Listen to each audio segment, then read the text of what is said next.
She was black, brilliant, and she had walked into that room knowing exactly what she was walking into. Celeste Morgan, attorney. The kind of woman who had argued cases in front of federal judges, who had negotiated contracts worth millions, who had spent her entire life being the most qualified person in every room that still questioned her right to be there. But that night, none of that mattered, because at the head of that table sat Madame Quan, draped in ivory silk and triple pearl necklaces, fan in hand, a smile sharp enough to draw blood. And she looked at Celeste, and she made a decision. The woman who enters this family must carry the Quan name with dignity, and that is not something you can acquire. And then, the fan came down. One clean, deliberate strike across Celeste's cheek. The crystal glasses trembled. The white peonies didn't move, and 12 people sat in silence and said nothing. But Celeste didn't cry. She didn't scream. She stood up slowly, picked up her golden bag, and walked out of that room with her spine straight and her head high, like the room had never deserved her in the first place. What Madame Quan didn't know was that her son had watched every second of it, and Kwon Jae-il, the most feared man in South Korea, the dragon tattooed on his neck, the man who controlled ports and politicians and entire criminal empires, had just watched the woman he loved get struck inside his own house by his own mother. What he did next, she never saw coming. And by morning, Madame Quan would wake up to a silence she had never heard before. Before starting the story, comment down below where you are watching from and what time it is there. If stories of karma, love, and hidden truths move you, leave a like. Be sure to subscribe to the channel, and click join to become a member and help our channel. The rain had not yet come to Gangnam that evening, but it was already in the air, that particular kind of stillness that settles over a city before everything changes. The kind that makes the lights on the Han River shimmer with unusual clarity, as though the world itself were holding its breath. Celeste Morgan stood at the mirror in the master bathroom of a penthouse that still smelled faintly of cedar and expensive leather, and she did what she had always done before the hardest moments of her career. She looked at herself without flinching. She adjusted one gold hoop earring, then the other. She smoothed the lapels of her camel blazer against the black of her dress. She lifted her chin, not in arrogance, but in the particular way of a woman who has learned, across many rooms and many years, that the first thing people try to take from you is your posture. She was not afraid. She wanted to make that clear, even to herself. She was not afraid of Kwon Soo-yin, or of her pearl necklaces, or of the silent machinery of judgment that would be running all evening behind polished smiles and crystal glasses. What Celeste felt, if she allowed herself to name it precisely, was the specific wariness of a woman who has spent her entire life being the most qualified person in rooms that still questioned her right to be there. She had won every one of those rooms.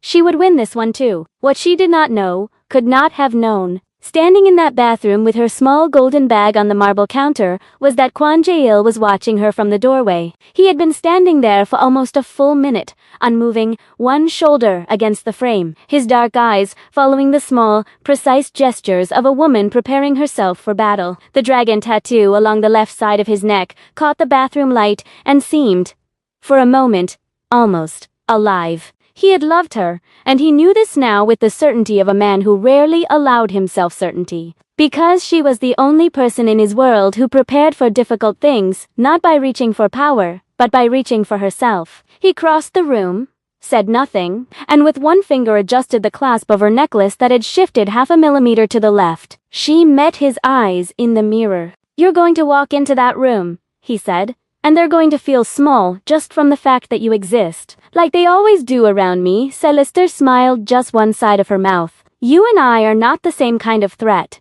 Jay." "No," he agreed. "You're worse."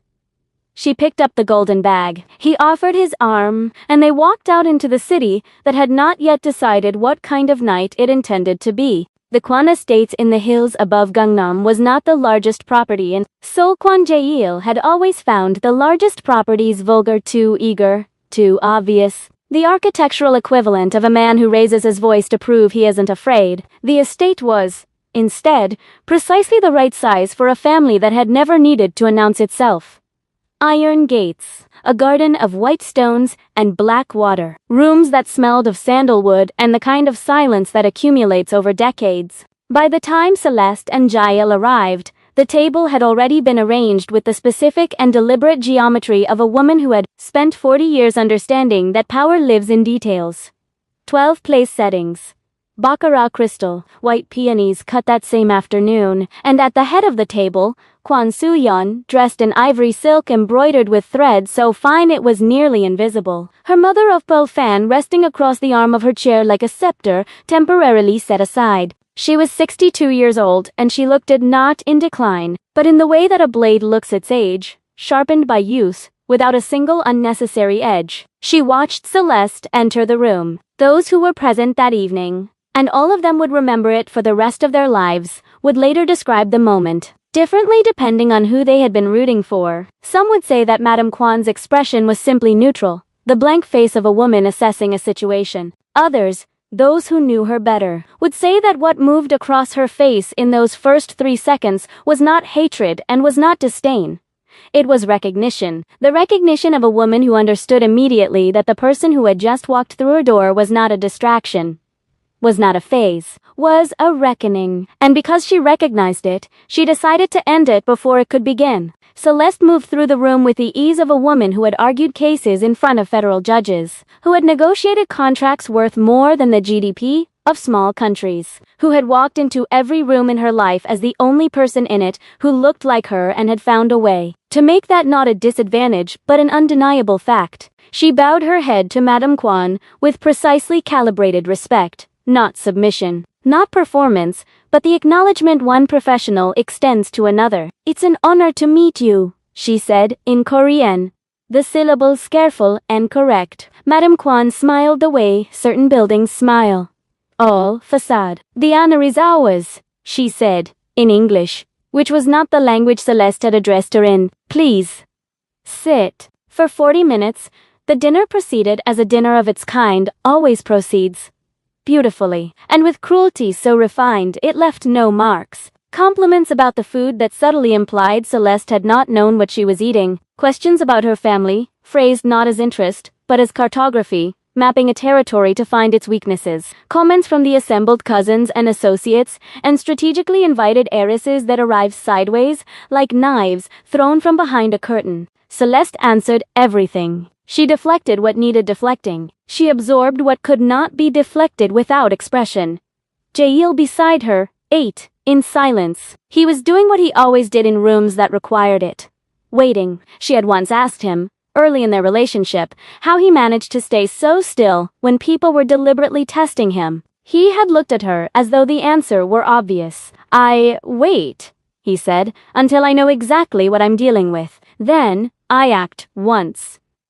And I don't act small." She thought of that now, as Madame Kwan set down her chopsticks and placed both hands flat on the table and stood, with the composed deliberateness of a woman who had rehearsed this exact moment. The table went quiet. The heiresses looked at their plates. The cousins straightened. "My son," said Madame Kwan, and her voice carried the particular music of a woman addressing, not just the room, but history, "has always had extraordinary judgment. In business, in strategy, in the management of everything this family has built." She paused. She looked at Celeste directly for the first time all evening. It is perhaps natural that a man of great capability should sometimes make an error. A temporary lapse, a distraction that the heart mistakes for something more permanent. Celeste held her gaze. She did not blink. "My son can choose to spend his time as he wishes," Madame Kwan continued, her voice shifting into something cooler, cleaner, final. "But the woman who enters this family must carry the Kwan name with the dignity it requires. And that," her eyes moved over Celeste from the top of her perfectly arranged epto down to the pointed heel of her nude shoe, "is not something that can be acquired. Not through education. Not through ambition. Not through—" She did not finish the sentence. Instead, with a movement so swift and precise, it suggested long premeditation, she lifted the mother-of-pearl fan from the arm of her chair and brought it across Celeste's cheek in a single, clean, declarative blow. The sound was not loud. A dry crack, like a branch under snow, but in the silence of that room, it landed the way the first stone lands in still water, and the ripples it sent outward in that moment would not stop moving for a very long time. No one at the table moved. Somewhere, a piece of porcelain shifted against the tablecloth. Someone had flinched. The candles continued to burn. The white peonies continued to stand in their vases, indifferent to the violence that had just been committed in their presence. Celeste's cheek was red. Her eyes were dry. She turned her face back toward Madame Kwan slowly, the way a person turns towards something they have already survived. And when she spoke, her voice had the quality of a woman who has stopped trying to convince anyone of anything. "Thank you," said Celeste Morgan, "for showing me exactly who you are." She pushed her chair back. She picked up her small golden bag. She walked toward the door at the pace of a woman who has already won and simply hasn't announced it yet. And behind her, in a silence that no one in that room would ever fully describe to anyone who had not been present, Kwon Jae-il turned to look at his mother.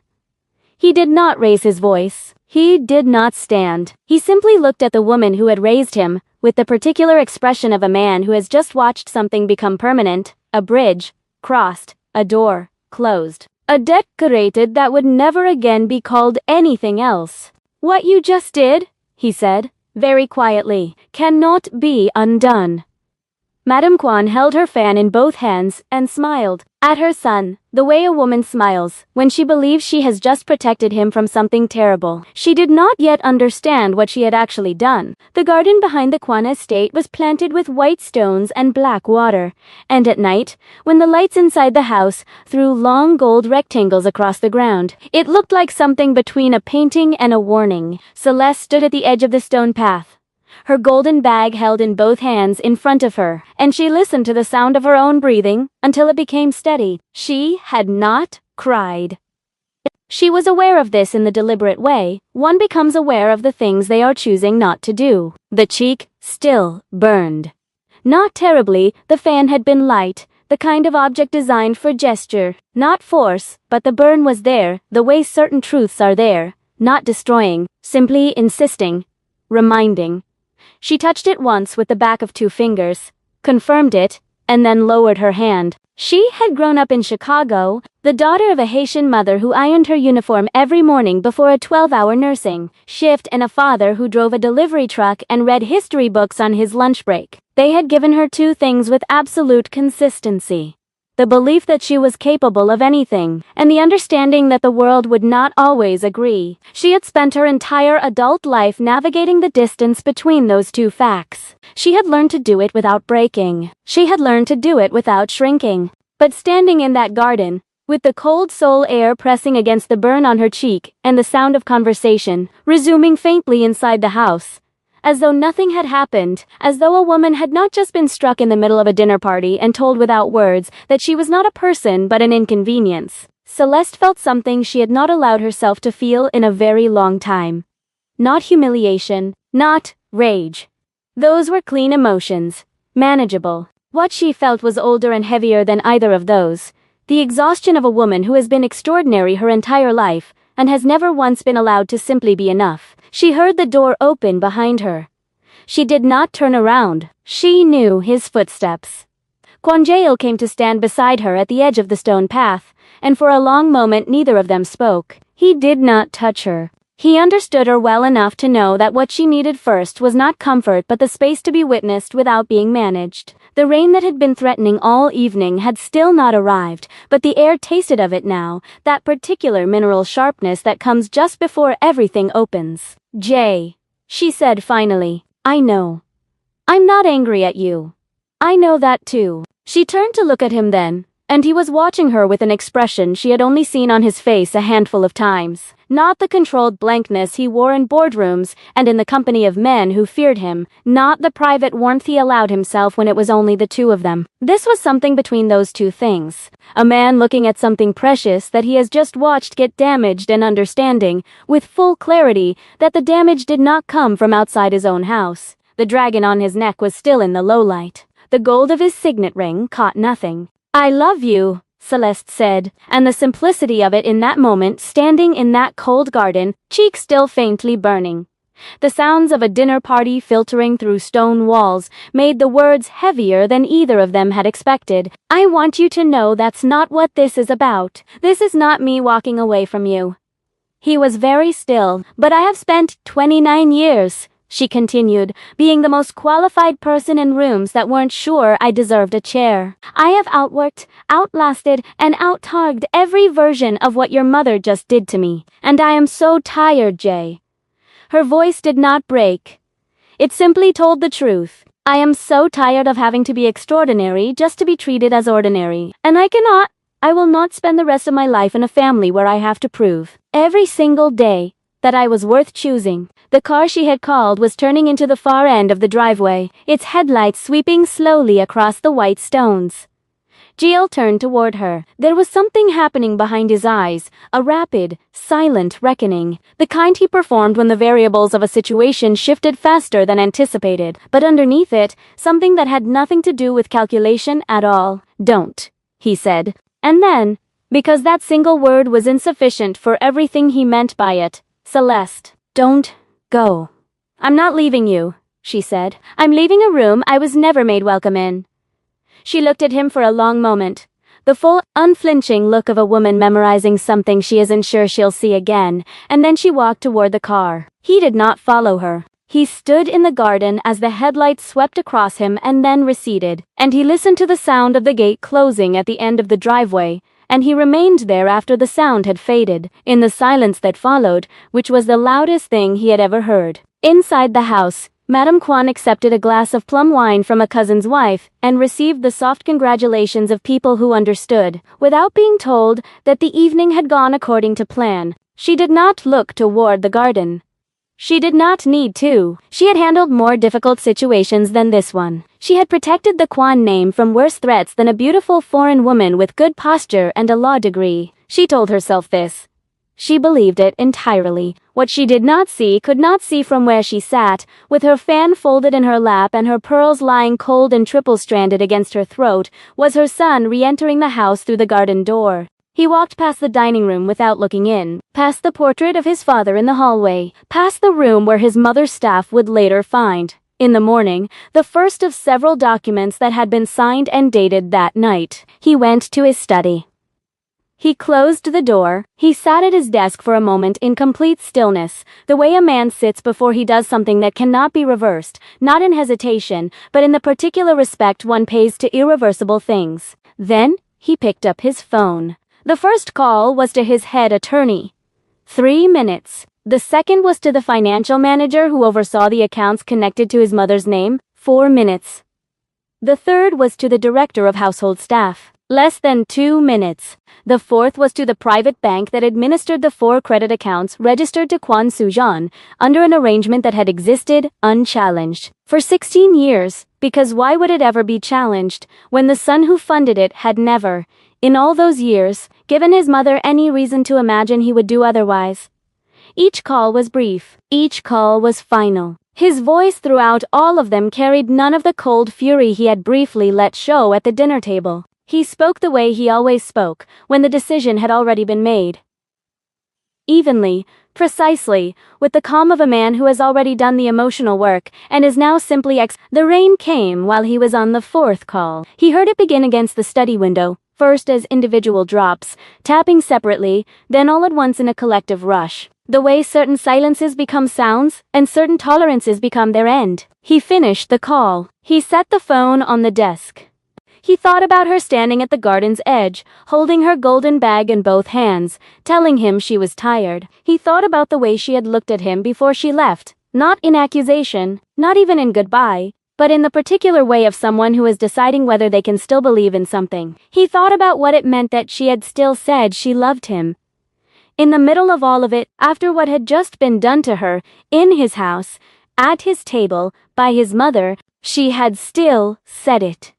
He was not a man who was accustomed to being humbled. The architecture of his life had been arranged for a very long time, specifically to prevent it, but sitting in his study in the dark, while the rain dismantled the garden outside, Kwon Jae-il understood with the precision of a man who deals in clarity that the most powerful thing he had witnessed all evening was not his mother's control of the room. It was Celeste's decision to walk out of it without destroying anyone. He stayed at his desk until the rain steadied into its nighttime rhythm. Then he opened the top drawer, removed a single sheet of paper, and began to write. He did not write quickly. He chose each word with the attention he gave to contracts, two strategies to the documents that made things real and permanent.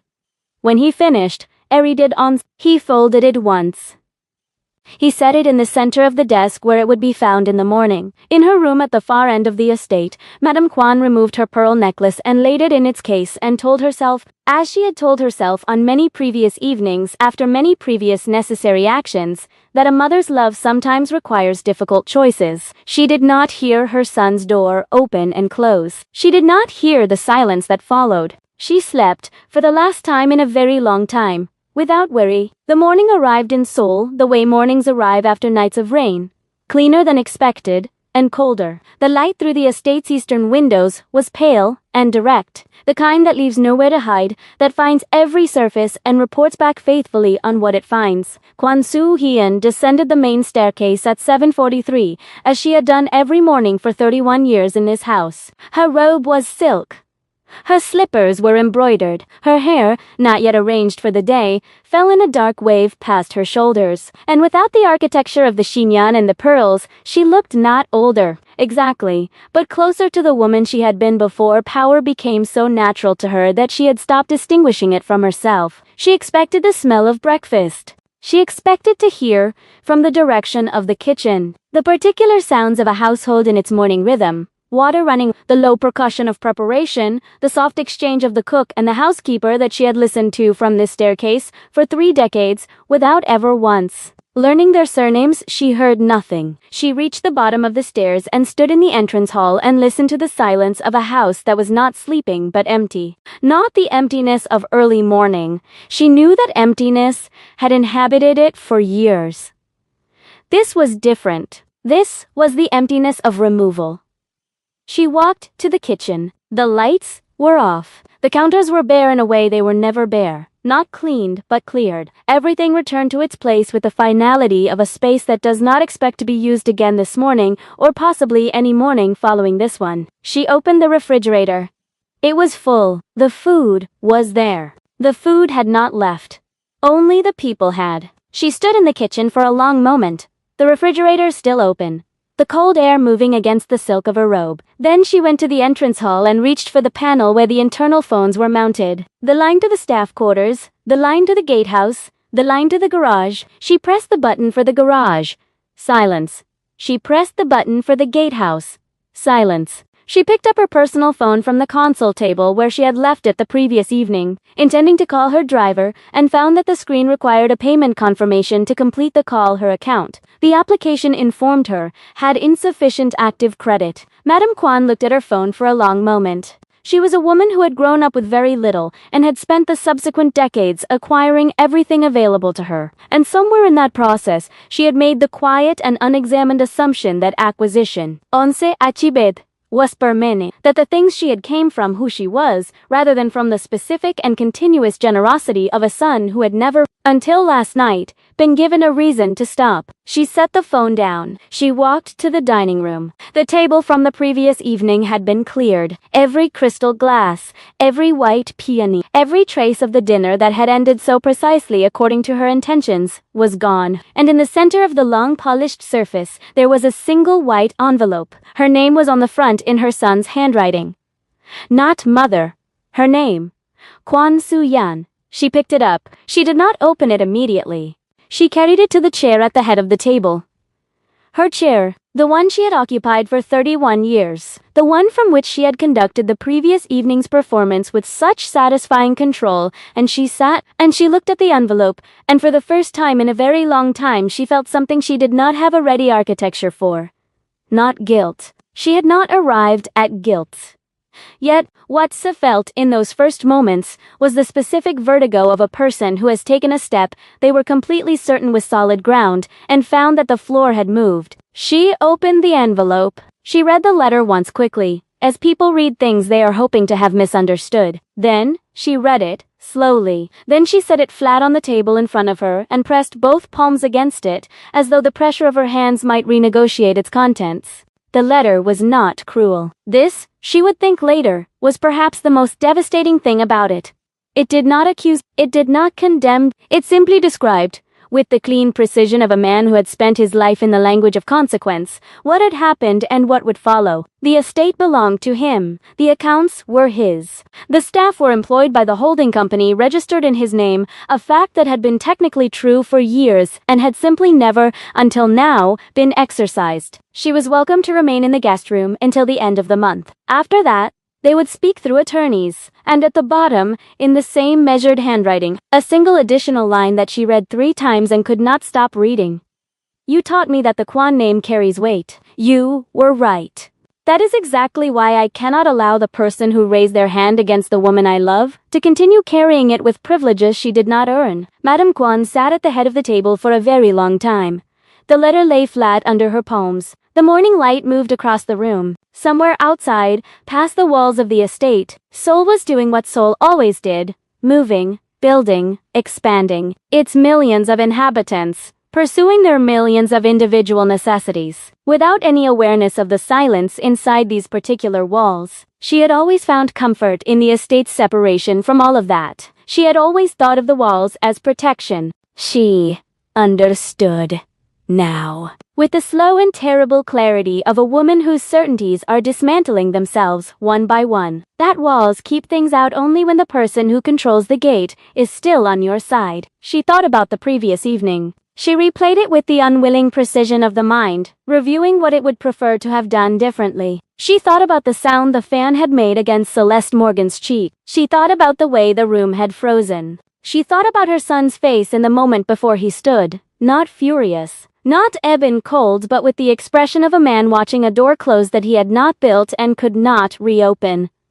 She had believed she was protecting him. She had believed this with the totality of a mother's conviction, which is one of the most impenetrable forms of certainty available to human beings. She had raised him alone, after his father left. She had made the decisions that kept the Kwan name alive when it might have collapsed. She had sacrificed things that no one would ever know she had sacrificed, and she had done it in the faith that the family she protected would remain, in some fundamental way, hers. It had never occurred to her that protection and possession were not the same thing. That the man she had raised into someone capable of absolute authority had always been capable of exercising that authority over anyone, including her. She folded the letter. She placed it back in the envelope. She sat for a while longer in the chair at the head of the table, in the silence of a house she no longer controlled. And for the first time in 31 years, she looked at the room around her and understood that she had been living in someone else's house all along. She had simply never been asked to leave before. Across the city, in a high-rise apartment in Siacho, where the morning light came in from a different angle and the sounds were different. Traffic instead of garden. Open city instead of enclosed walls. Celeste Morgan was standing at her own window with a cup of coffee that had gone cold because she had been standing there too long to remember to drink it. She had not slept well. She was honest enough with herself to acknowledge this, without making it mean more than it meant. She had lain in the dark for hours, with her thoughts moving in the particular way they move after something has happened that cannot be unhappy. Reviewing the evening, not with regret, but with the careful attention she gave to any situation that had produced an unexpected outcome. She had expected difficulty. She had not expected the fan. She had expected condescension. She had not expected to hear it land so hard, not the physical object itself, but what it represented.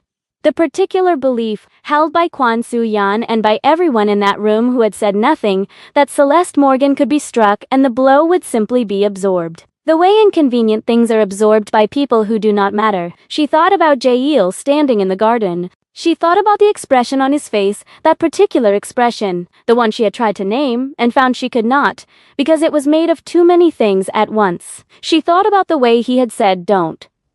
Not commanding, not even asking. Whose word offered with more vulnerability than she had ever heard from him. She picked up her phone. She looked at it for a long moment.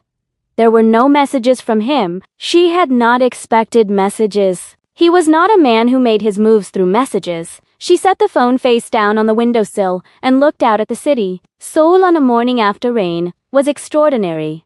every surface reflecting, every line clarified, the mountains to the north carrying fresh cloud. She had come to this city 3 years ago for a 6-month contract and had stayed because she had found, against all her previous expectations, that she belonged here in the way that a person belongs somewhere that makes difficult things interesting, rather than simply difficult. She had not planned to fall in love with Kwon Jae-il. She was fairly confident that no one planned that particular thing. She thought about what she had said to him in the garden. She thought about whether she had meant it, the love part, specifically. Stated clearly, without performance or strategy, in the middle of the most humiliating evening of her recent life. She had meant it. She was certain of that in the way she was certain of things she had examined from every angle and found to hold. What she was less certain of was what it was worth. Whether love, however real, could exist sustainably inside a structure that had just demonstrated what it thought of her. Whether a man, however exceptional, could fully dismantle the architecture of his own family for the sake of something his family had decided did not belong there. She picked up the cold coffee. She drank it anyway. She did not know yet that in a study on the other side of the city, Kwon Jae-il was already in his car. She did not know what he was carrying. She did not know that he had not slept either. Not because he was uncertain, but because he was finished being uncertain and was now simply waiting for morning to make his next move possible. She did not know any of this yet, but the city outside her window was very bright after the rain, and Celeste Morgan had not survived everything she had survived by refusing to believe that things could still become something better than what they currently were. She put down the coffee. She went to get dressed. He had not called ahead. This was deliberate. Kwon Jae-il had spent enough of his life in rooms where every entrance was announced, every arrival prepared for, every reception choreographed in advance by people whose job was to ensure that nothing about his presence was ever surprising or unmanaged. He understood the utility of that. He had used it himself, the power of the expected entrance, the authority of the man who arrives exactly when everyone has been told to expect him. But this was not that kind of morning. And Celeste was not that kind of person. He told his driver to stop half a block from her building and walked the rest of the way himself. In the post-train clarity of a Seoul morning that felt, in its brightness, almost aggressive. He carried nothing except the document folded once inside the interior pocket of his jacket, close to his chest, where he was aware of it with every step. The lobby attendant recognized him. Celeste had brought him here before, on evenings that now felt like they belonged to a different chapter of something he was still in the middle of. Writing and called up, without being asked. He waited. He was good at waiting. He had built much of what he had by understanding that patience, correctly applied, was not the absence of action but its most precise form. The elevator opened on her floor and she was standing in the doorway of her apartment, still in the clothes she had clearly just put on. Dark trousers, a simple cream top, feet bare on the hallway floor, and she looked at him the way she always looked at him when he arrived unexpectedly. Not surprised, exactly, but recalibrating, updating. The expression of a mind that is very good at rapidly incorporating new information. She did not say, "Come in." She did not say, "Go away." She leaned one shoulder against the doorframe and waited, which was the Celeste Morgan version of an invitation. "I'm not here to ask you to come back," he said. "I know. I'm not here to explain what I did last night. You don't need the explanation." "I don't," she agreed. He reached into the interior pocket of his jacket and removed the document.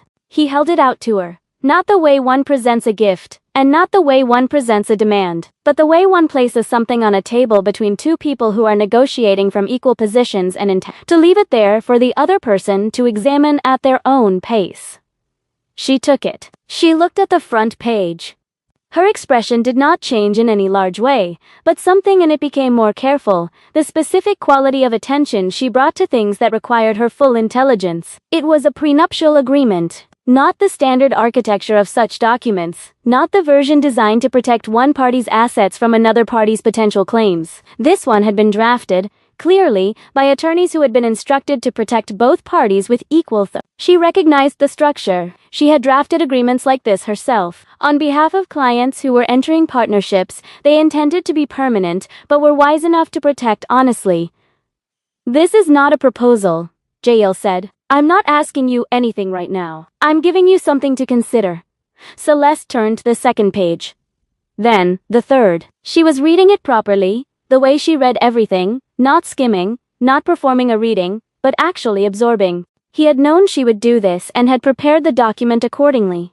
Every clause was clear. Every protection was real. Nothing was buried. "You had this drafted last night," she said, without looking up from the page. "I had it drafted this morning. I've been awake since midnight." She turned another page. "So have I." The hallway was quiet around them.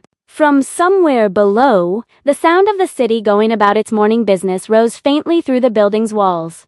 The layered, continuous noise of a place that does not pause for anyone's private reckonings. She reached the final page. She read the last clause once. Then again. Then she looked up. "Jay," she said, "you stripped your mother of everything."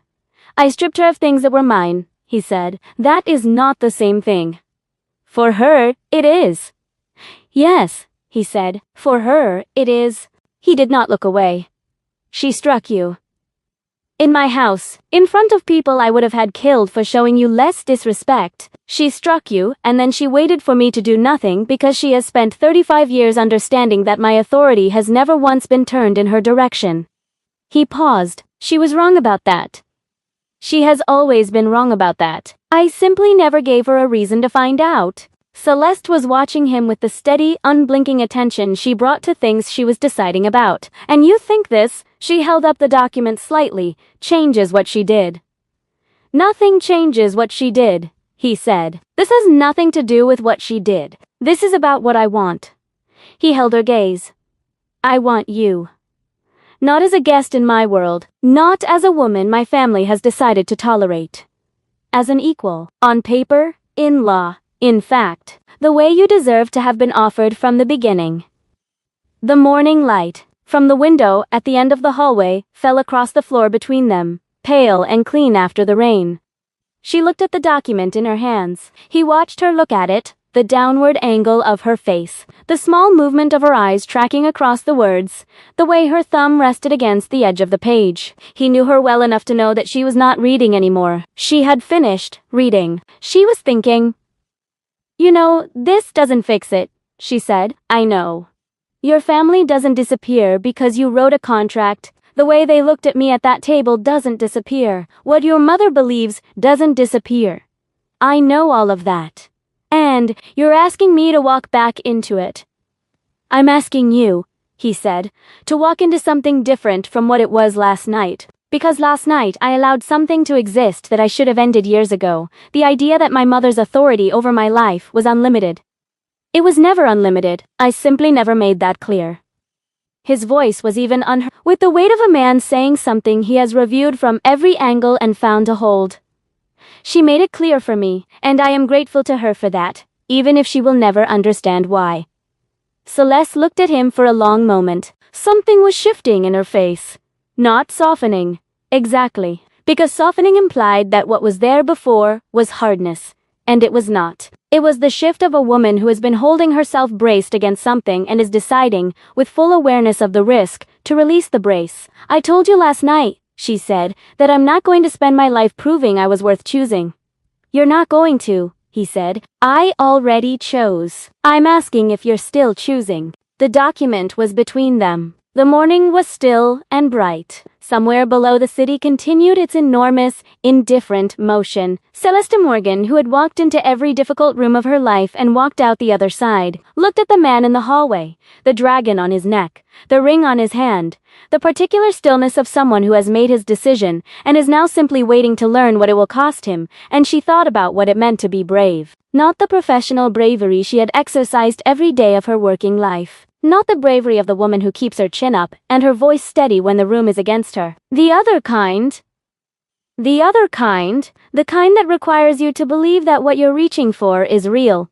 She had always been able to assess risk. It was among her finest skills. She could read a contract and identify every point of exposure before the other party had finished their second cup of coffee. She knew how to find the hidden clause, the buried liability, the term that seemed generous until you understood what it was actually protecting. She looked at the document in her hands, the one that had been drafted. She now understood, not by a lawyer working from a standard template, but by someone who had been instructed to think, specifically and carefully. about what Celeste Morgan would need to believe this was real. Every clause held. There was no buried liability. There was no hidden term. She looked up at him. "You wrote this yourself," she said, "before you gave it to the attorneys." He did not confirm it. He did not need to. She could see the architecture of his thinking and the language of the document the same way she could see the architecture of a person's priorities in the agreements they were willing to sign. She stepped back from the doorway. "Come in," she said. "I'll make coffee." He crossed the threshold. She closed the door behind him. In the kitchen, she moved to the counter and filled the kettle and set it to heat. And he sat at the table where he had sat before on other mornings and watched her with the expression she had first seen in the mirror of his bathroom, the one that had no name because it was made of too many things at once. She set 2 cups on the counter. She leaned back against the edge of the sink with her arms loosely crossed, the document still in one hand. "I'm going to have my own attorney review this," she said. "I would be concerned if you didn't. And if my attorney finds anything, your attorney won't find anything," he said. "But bring me whatever she finds." Celeste looked at the document one more time. Then she set it on the counter beside the cups, face up, in the morning light. "Kwanjeo," she said. "Celeste Morgan," he said. She smiled, the full one this time, both sides of her mouth, the one she did not give to boardrooms or difficult dinners or any room that required her to be a performance of herself. He had seen it before. It still did to him what it had always done. "You're going to have to be extraordinarily patient," she said. "With me? With how long this takes. With what it requires. I know. Your family is not going to accept this easily." "My family," he said, "accepts what I decide." I know," he said, more quietly. "I know it isn't simple. I know patience." He looked at her steadily. "You've watched me be patient. You know what it looks like?" The kettle began to sound. She turned to pour the water, and the steam rose between them in the cool apartment air. And outside the window, Seoul continued to move in its vast and unstoppable way, indifferent as all great cities are to the small, enormous moments happening inside their buildings. At the Kwan estate across the city, Madame Kwan Soo-yeon sat in the guest room she had been in 10,000 times as a host and never once as a guest, with the letter still folded in her hands, and she thought about her son, not the man he was now, the man with the dragon on his neck, and the cold, precise authority, and the ability to dismantle a life with a series of phone calls. She thought about the boy she had raised, alone, the boy who had read history books at the kitchen table while she worked, the boy who had looked at her, once, when she told him that the Kwan name was the most important thing they carried, and said, "More important than what's right?" She had told him, "They are the same thing." She sat with that now, with what it meant that he had believed her, with what it meant that he had grown into a man who took that seriously enough to apply it without exception, even to her. Especially, to her. She thought about a woman with dark skin and gold earrings and perfect posture walking into a room she had no reason to believe would be fair to her and conducting herself with more dignity than anyone else at the table. She thought about what it meant that she had struck that woman, not what it had accomplished. She could see now, with a clarity that felt like cold water, that it had accomplished nothing she had intended, but what it had revealed about what she believed.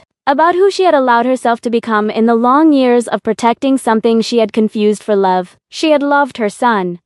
She was certain of this. She was less certain, sitting in the guest room of a house that was no longer hers in any functional sense. That love was sufficient justification for all the shapes it had taken. She put the letter in her robe pocket. She sat for a while longer. Then she did something she had not done in many years. Something the woman she had been before the pearls and the chignons and the mother of pearl Fan might have recognized as characteristic, even if the woman she had become had nearly forgotten it entirely. She picked up her phone.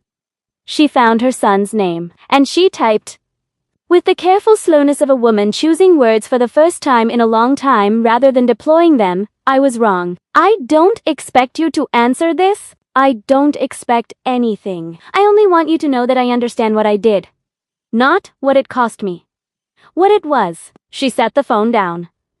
She did not know if he would read it. She did not know if it was enough, or if enough was even a category that still applied. She only knew that she had said it, which was different from having not said it, and that the difference mattered even if she could not yet see how. Across the city, in an apartment where coffee was being poured, and a document was sitting in morning light, waiting for the review of a very good attorney. Kwon Jae-yol's phone buzzed once on the kitchen table. He glanced at it. He read it. He was quiet for a moment. Then, he turned back to Celeste, who was watching him over the rim of her cup with the particular attention she gave to things she was deciding how to feel about. "My mother," he said. What did she say? He considered the question. He considered what it meant, not just the words his mother had written, but the fact of their existence, the distance they represented from the woman who had stood at the head of that table less than 24 hours ago with absolute confidence in her own rightness. She said she was wrong. He said. Celeste was quiet. She held her cup. The steam rose between them. "That doesn't fix it," she said. "No," he agreed. "It doesn't. But it's something. It's something," he said. She nodded slowly. She looked out the window at the city in its morning brightness, at the mountains to the north still wearing their clouds, at the particular quality of light that follows a night of rain, clarifying, insisting, making everything visible whether it wants to be or not. She thought about what her father had said to her once, when she was 12 years old and had come home from school having been told by a teacher that her ambitions were unrealistic. He had put down his history book and looked at her and said, "The people who tell you that you don't belong somewhere are almost always people who are afraid of what happens when you do." She had never forgotten it. She had carried it into every difficult room. She thought she would probably carry it into this one too, into whatever came next. Into the attorney's office and the long work of building something real and the complicated human territory of a family that had shown her its worst and might, if given the chance, eventually show her something better. She was not naive.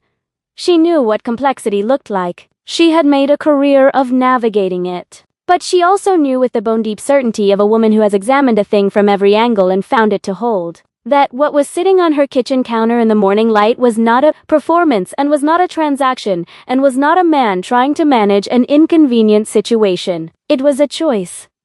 Made clearly. With full knowledge of the cost, she had made choices like that herself. She understood what they required. She set down her cup. She reached across the table and turned the document over so it was face down, not because she was dismissing it, but because she was done looking at paper and was ready to look at him. "Tell me," she said, "what you actually want this to look like." He looked at her, the full, unhurried look of a man who has been waiting to be asked the right question. And he told her, "If this story moved you, stop for a moment and reflect.